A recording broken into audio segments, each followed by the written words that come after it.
Assalamualaikum warahmatullahi wabarakatuh. Baik, terima kasih atas kesempatan yang diberikan kepada saya. Perkenalkan, nama saya Fitri Handayani dengan NIM 180240583 dari kelas 7C Agribisnis.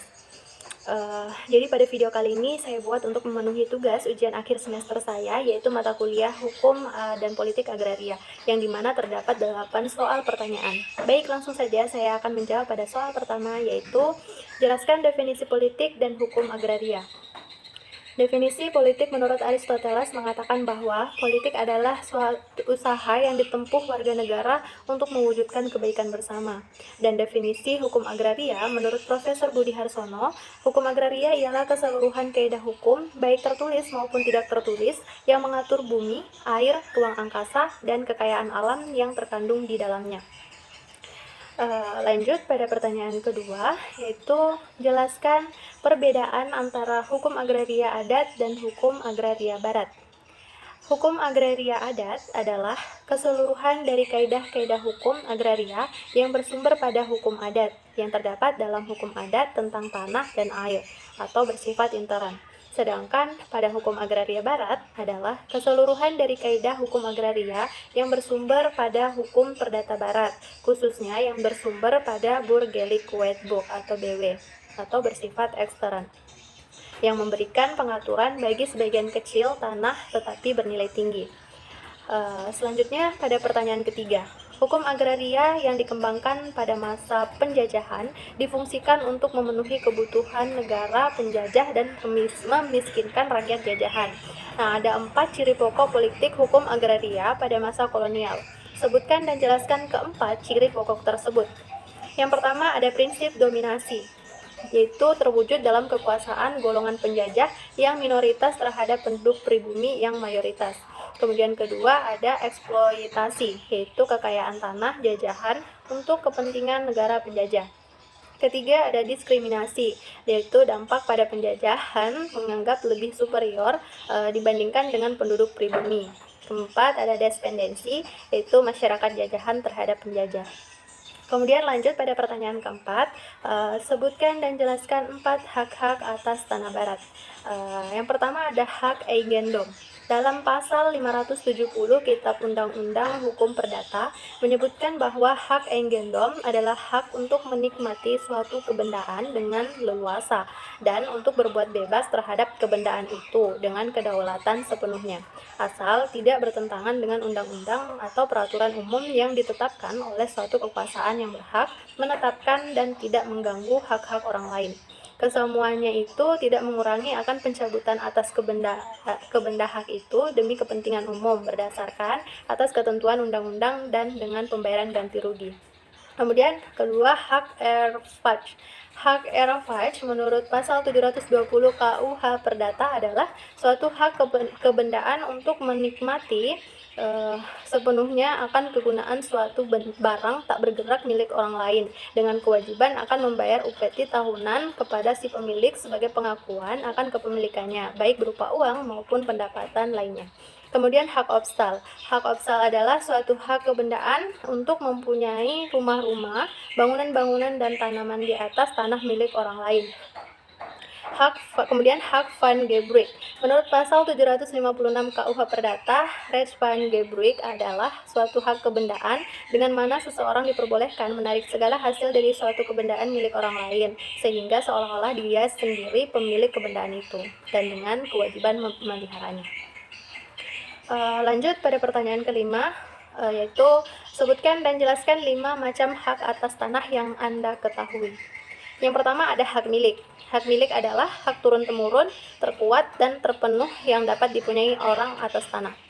Kemudian hak guna usaha adalah hak untuk mengusahakan tanah yang dikuasai langsung oleh negara dalam jangka waktu paling lama 25 tahun dan guna perusahaan pertanian, perikanan atau peternakan. Kemudian hak guna bangunan adalah hak untuk mendirikan dan mempunyai bangunan-bangunan atas tanah yang bukan miliknya sendiri dengan jangka waktu paling lama 30 tahun. Kemudian hak pakai adalah hak untuk menggunakan atau memungut hasil dari tanah yang dikuasai langsung oleh negara dan tanah milik orang lain dalam perjanjian dengan pemilik tanahnya. selanjutnya hak sewa. Untuk bangunan, seseorang atau suatu badan hukum mempunyai hak sewa atas tanah apabila ia berhak mempergunakan tanah milik orang lain untuk keperluan bangunan dan membayar kepada pemiliknya sejumlah uang sebagai sewa. Selanjutnya pada pertanyaan ke-6 yaitu jelaskan definisi pengadaan tanah dan apa yang dimaksud dengan kepentingan umum dalam sistem pengadaan tanah tersebut, serta sebutkan 3 contoh objek apa saja yang termasuk dalam kepentingan umum. Jadi, pengadaan tanah adalah kegiatan menyediakan tanah dengan cara memberi ganti kerugian yang layak dan adil kepada pihak yang berhak, dan pengadaan tanah untuk kepentingan umum itu bertujuan menyediakan tanah bagi pelaksanaan pembangunan guna meningkatkan kesejahteraan dan kemakmuran bangsa, negara, dan masyarakat dengan tetap menjamin kepentingan hukum pihak yang berhak. Nah, contoh objeknya yaitu tanah, ruang atas tanah dan bawah tanah, dan bangunan. Lanjut pada pertanyaan ke-7 yaitu konflik agraria di Indonesia masih saja terus berlangsung, bahkan semakin meningkat. Di bagian A, pertanyaannya, menurut Anda apa saja penyebab terjadinya konflik agraria tersebut? Nah, menurut saya penyebab terjadinya konflik agraria ini terjadi karena berbagai faktor, diantaranya adalah penguasaan atas tanah serta perebutan sumber daya alam, sehingga konflik agraria timbul sebagai akibat dari adanya ketidakserasian atau kesengajaan terkait sumber-sumber agraria yang tidak lain adalah sumber daya alam. Di bagian B pertanyaannya, sebutkan satu contoh konflik agraria yang Anda ketahui dan apa solusi untuk mengatasi konflik agraria tersebut. Contohnya itu adalah batas tanah yang terjadi antara satu pihak dan pihak yang lainnya, dan solusi untuk mengatasi konflik ini yaitu dengan penetapan dari BPN bahwa untuk batas tanah harus menggunakan batas yang berbentuk besi yang dilapisi dengan semen, dengan tujuan agar supaya tidak dapat dipindahkan sehingga tidak mudah menimbulkan konflik lainnya. Dan pertanyaan terakhir di soal nomor 8 yaitu jelaskan keterkaitan antara reforma agraria dengan kesejahteraan petani.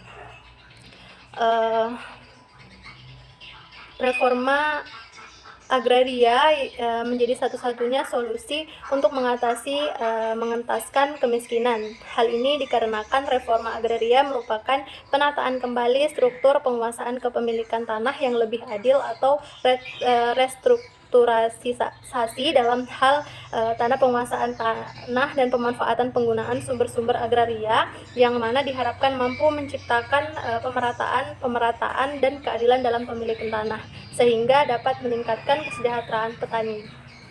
Sehingga pula hubungan agraria dan kesejahteraan petani ini sangatlah erat, karena bagi para petani ini khususnya sumber daya agraria atau lahan merupakan sumber utama utama hasil yang diperoleh petani. Diharapkan jumlah penghasilannya cukup dan dapat mensejahterakan petani juga keluarganya secara berkelanjutan. Baik, itulah jawaban dari saya, kurang dan lebihnya mohon dimaafkan. Sekian dan terima kasih. Saya kira wassalamualaikum warahmatullahi wabarakatuh.